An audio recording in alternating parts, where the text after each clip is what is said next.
This is a CBS News Special Report. I'm Jeff Glor, reporting from CBS News headquarters in New York. Good day. President Trump has just clarified his controversial comments from yesterday. He said he does accept the conclusion of U.S. intelligence that Russia meddled in the 2016 election. This follows that news conference in Helsinki yesterday when the president appeared to accept Vladimir Putin's denial. Mr. Trump also said today he misspoke at that news conference when he said he saw no reason why the Russians would meddle. He said he has full faith in the intelligence community. These remarks were just delivered. He also reiterated there was no collusion. This was the president just a short time ago at the start of a White House meeting with Republican members of Congress. Still waiting on those remarks, but obviously the remarks from yesterday received widespread criticism, universally from Democrats and also from many prominent Republicans following what the president said post-newser. The president met with Vladimir Putin 2 hours one-on-one. There was a working lunch that followed that, and then this remarkable news conference which took place yesterday. That followed a trip to Scotland following the NATO summit in Brussels. Here was the president just a short time ago. Thank you, everybody. Yesterday I returned from a trip from Europe where I met with leaders from across the region to seek a more peaceful future for the United States. We're working very hard with our allies, and all over the world we're working. We're going to have peace. That's what we want. That's what we're going to have. I say peace through strength. I have helped the NATO alliance greatly by increasing defense contributions from our NATO allies by over $44 billion, and Secretary Stoltenberg was fantastic. As you know, he reported that they've never had an increase like this in their history, and NATO was actually going down as opposed to going up. And I increased it by my meeting last year, $44 billion, and this year will be it'll be hundreds of billions of dollars over the coming years. And I think there's great unity with NATO. There's a lot of very positive things happening. There's a great spirit that we didn't have before, and there's a lot of money that they're putting up. They weren't paying their bills on time, and now they're doing that. And I want to just say thank you very much to Secretary Stoltenberg. He really has been terrific. So we had a tremendous success. I also had meetings with Prime Minister May on the range of issues concerning our special relationship, and that's between the United Kingdom and ourselves. We met with the Queen, who is absolutely a terrific person, where she reviewed her honor guard for the first time in 70 years, they tell me. We walked in front of the honor guard, and that was very inspiring to see and be with her. And I think the relationship, I can truly say, is a good one. But she was very, very inspiring indeed. Most recently, I returned from Helsinki, Finland, and I was going to give a news conference over the next couple of days about the tremendous success, because as successful as NATO was, I think this was our most successful visit. And that had to do, as you know, with Russia. I met with Russian President Vladimir Putin in an attempt to tackle some of the most pressing issues facing humanity. We have never been in a worse relationship with Russia than we are as of a few days ago, and I think that's gotten substantially better. And I think it has the possibility of getting much better. And I used to talk about this during the campaign. Getting along with Russia would be a good thing. Getting along with China would be a good thing. Not a bad thing, a good thing. In fact, a very good thing. We're nuclear powers, great nuclear powers. Russia and us have 90% of the nuclear weapons. So I've always felt getting along is a positive thing, and not just for that reason. I entered the meeting with the firm conviction that diplomacy and engagement is better than hostility and conflict. And I feel that with everybody. We have 29 members in NATO, as an example, and I have great relationships, or at least very good relationships, with everybody. The press covered it quite inaccurately. They said I insulted people. Well, if asking for people to pay up money that they are supposed to pay is insulting, maybe I did. But I can tell you, when I left, everybody was thrilled, and that's the way this was, too. My meeting with President Putin was really interesting in so many different ways, because we haven't had relationships with Russia for a long time. and we started. Let me begin by saying that, once again, the full faith and support for America's intelligence agencies. I have a full faith in our intelligence agencies. Whoops, they just turned off the light. That must be the intelligence agencies. There it goes. Okay. You guys okay? Good. That was strange, but that's okay. So I'll begin by stating that I have full faith and support for America's great intelligence agencies, always had. And I have felt very strongly that while Russia's actions had no impact at all on the outcome of the election, let me be totally clear in saying that, and I've said this many times, I accept our intelligence community's conclusion that Russia's meddling in the 2016 election took place. Could be other people also. There's a lot of people out there. There was no collusion at all. And people have seen that, and they've seen that strongly. The House has already come out very strongly on that. A lot of people have come out strongly on that. I thought that I made myself very clear by having just reviewed the transcript. Now, I have to say, I came back and I said, what is going on? What's the big deal? So I got a transcript. I reviewed it. I actually went out and reviewed a clip of an answer that I gave, and I realized that there is a need for some clarification. It should have been obvious. I thought it would be obvious, but I would like to clarify just in case it wasn't. In a key sentence in my remarks, I said the word would instead of wouldn't.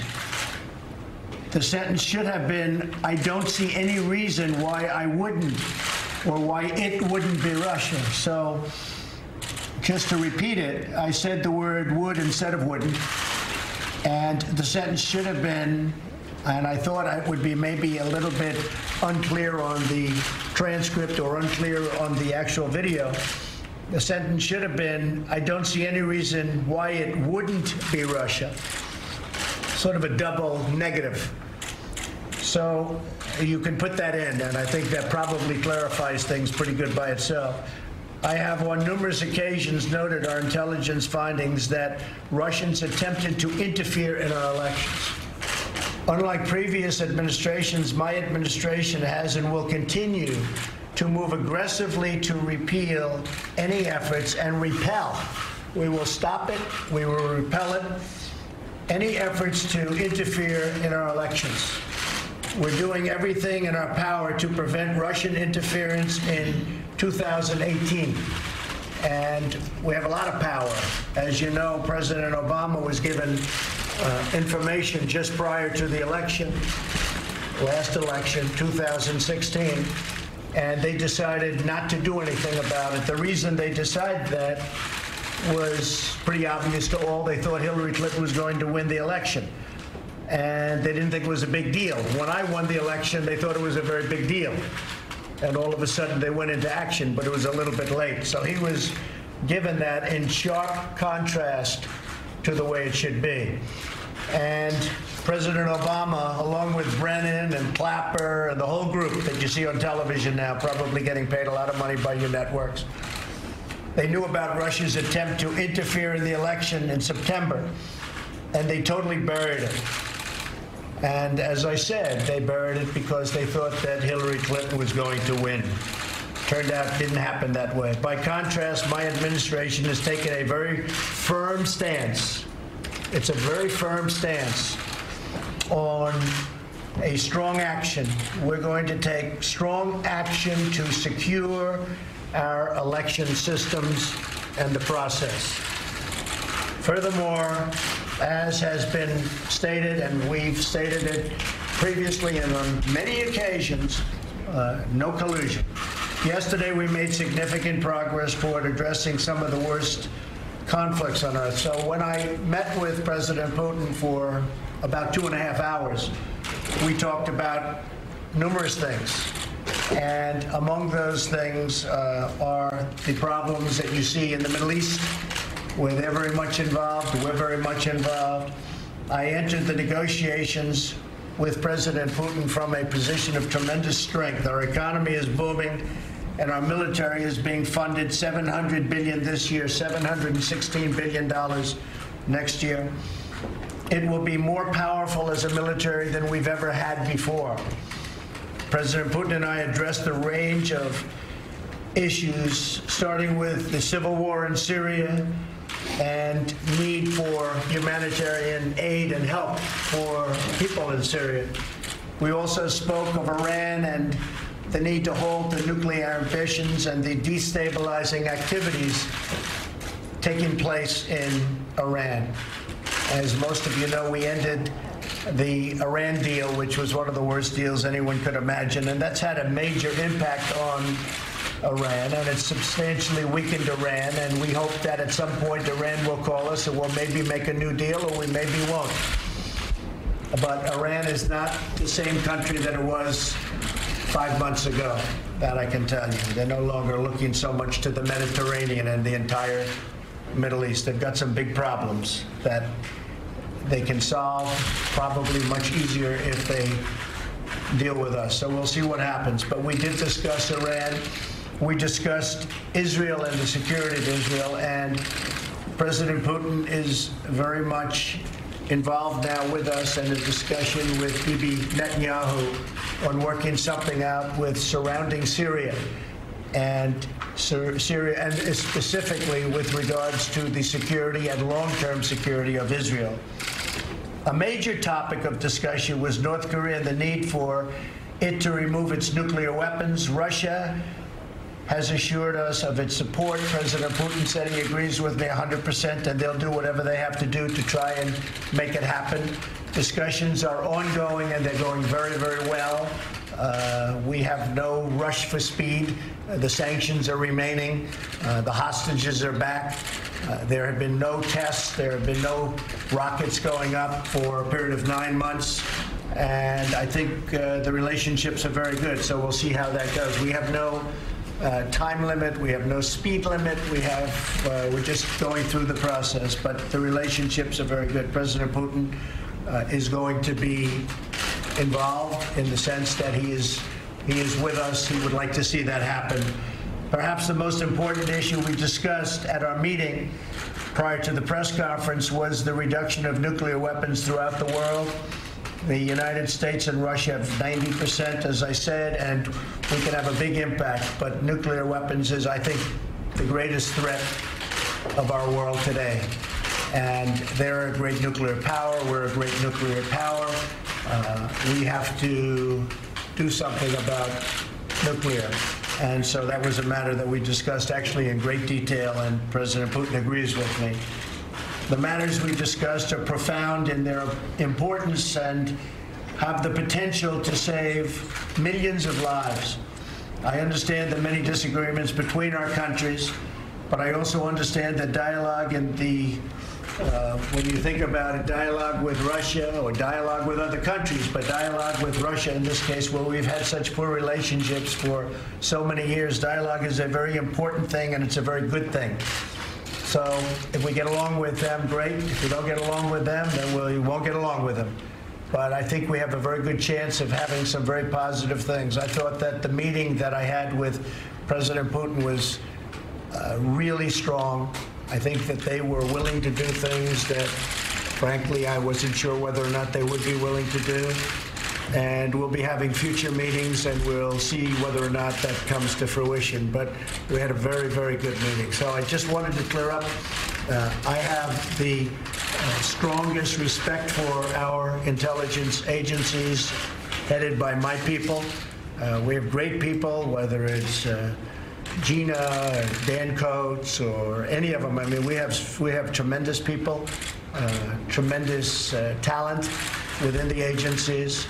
I think they're being guided properly, and we all want the same thing. We want success for our country. So with that, we're going to start a meeting now on tax reductions. We're going to be putting in a bill. Kevin Brady is with us, and I might ask Kevin just to say a couple of words about that, and then we'll get back onto a private meeting. But Kevin, could you maybe give just a brief discussion about what we'll be talking about? Yes, sir, Mr. President. Thank you for having members of the Ways and Means Committee here today. You know, peace through strength is foreign policy that works, and it works best when America has a strong economy and a strong military. Under your leadership, House and Senate Republicans are delivering on both of them. Today is about how we can strengthen America's economy even more, and we think the best place to start is with America's middle-class families and our small businesses. So today we're here to talk to you about making permanent this tax relief. One, so they can continue to grow. Two, so we can add 1.5 million new jobs. And three, we can protect them against a future Washington trying to steal back those hard-earned dollars that you and Republican Congress has given them. So thank you very much for having us here today. And the time of submittal, what would you think that would be, Kevin? So we anticipate the House voting on this in September, and the Senate setting a timetable as well. Well, that's great. Yes, sir. Thank you very much, everybody. Okay, there you go. The president at the White House just moments ago saying, I realize there is a need for some clarification following his comments yesterday after the meeting in Helsinki with Vladimir Putin. The president yesterday said, I don't see any reason why it would be Russia involved in the 2016 election meddling. Today he said what he meant to say was, I don't see any reason why it wouldn't be Russia involved. The president also said he will move aggressively to repel any efforts to interfere in the 2018 election. And there was this remarkable moment just off the beginning of that news conference when, just after the president said he has full faith in the intelligence community, the lights went out. Then they quickly came back on, and everyone seemed to joke about that part of it just a little bit. We have reporting in Washington and overseas now on this news conference. We're going to start with Weijia Jiang, who's at the White House. Weijia, you were in Helsinki yesterday. You have some reporting now on what triggered this clarification today. Yeah, Jeff, senior administration officials told CBS News that they were scrambling to fix up the mess that President Trump made during that press conference. And it was most important for them that he declare that he believes the U.S. intelligence community over Vladimir Putin. Now, just moments ago, he did not say that explicitly, but he said he had the full faith and support for America's intelligence agencies. He said that yesterday, but here is what is important and what is new. He said, I accept our intelligence community's conclusion that meddling took place. He accepts the evidence. He accepts the conclusion. Of course, he added that there was no collusion. But, Jeff, this is really significant because it is one of the first times, perhaps the first, that the president has made the distinction between Russian interference in the election and collusion.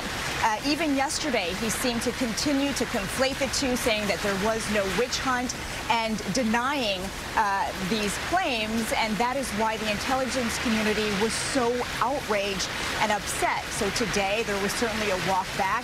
He says he accepts the conclusion. He also said, as you mentioned, that there would be strong safeguards in place to protect the election system. What he did not say was that he had a strong message for Vladimir Putin. In fact, the reporter in the room specifically asked, will you publicly condemn Putin? And the president did not answer that. So that is what we will be watching for, Jeff. But this certainly is a remarkable turn of events for President Trump. Indeed, it is. Weijia Jiang at the White House as an aggressive line of storms moves through there in the background, which may actually be to blame for the power outage we just saw. Liz Palmer was also in Helsinki yesterday. She is in Moscow. Now, Liz, you've been there so many times. What is the reaction going to be there?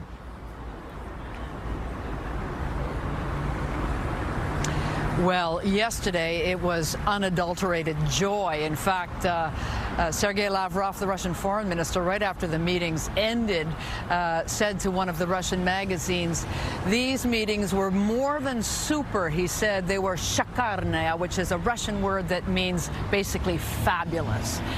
By this morning, though, a little bit of doubt had crept in, and some of the senior analysts were saying, you know what, the backlash against that performance, and particularly President Trump's appearing to disagree with the intelligence services, is so furious in the United States that it may have made Russia completely toxic, so toxic that any chance of a second summit or perhaps negotiations in the fall would be completely destroyed.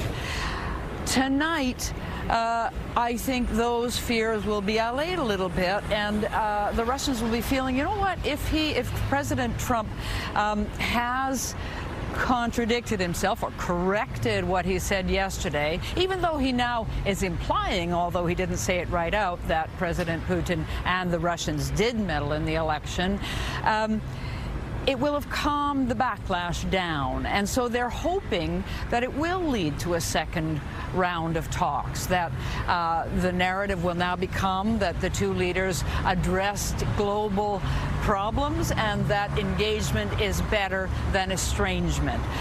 We'll have to see in the days to come, but certainly the Russians have never really been bothered about being accused of meddling in the election. In fact, there's some reason to think that they enjoyed it, but they will be probably reassured this evening. So, Liz, these two countries have such a complicated, cold, controversial history, as you well know. As I said, you spend so much time reporting overseas and in Russia in particular. Talk a little bit about where you think that relationship is at as we spend so much time talking about President Trump and President Putin.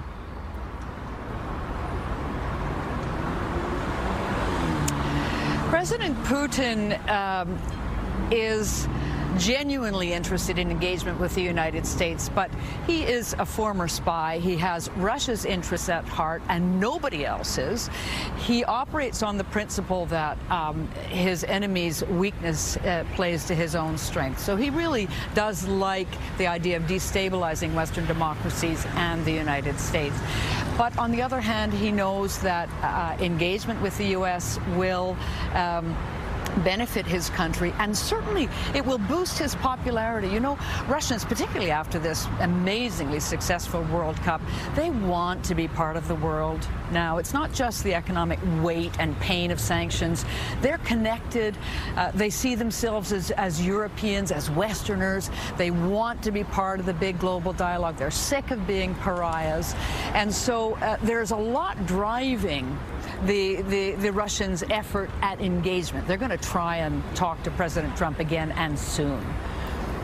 Liz, always fantastic to hear your perspective. Liz Palmer joining us from Moscow after this fascinating news conference this afternoon, in which the president said he felt compelled to clarify his comments from yesterday, saying that he does accept the judgment of the U.S. intelligence community that Russia did meddle in the 2016 election, and that when he said would yesterday, he meant to say wouldn't.